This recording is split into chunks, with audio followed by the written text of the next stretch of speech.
రఘురామకృష్ణరాజుకు Narasapuram parliament ticket కేటాయించాలని కోనసీమ జిల్లా అమరాపురంలోని నిరసన చేపట్టారు. సార్వత్రిక ఎన్నికల్లో సీటు కేటాయించకపోవడంపై ఆయన అభిమానులు కొవ్వొత్తులతో నిరసన తెలిపారు. వైసీపీ పాలనను మొట్టమొదటిగా వ్యతిరేకించి ప్రజల తరఫున పోరాటం చేస్తున్న RRRకు నరసాపురం ఎంపీ టికెట్లు కేటాయించాలని నినాదాలు చేశారు.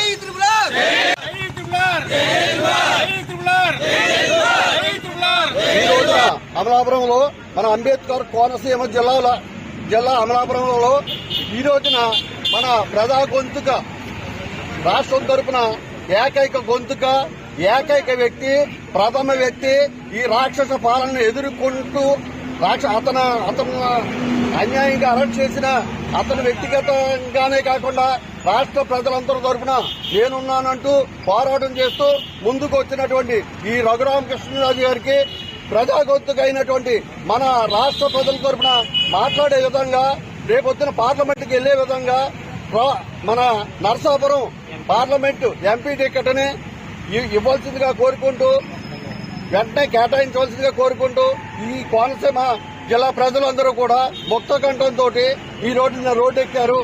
ఈ రోజున అమలాపురంలో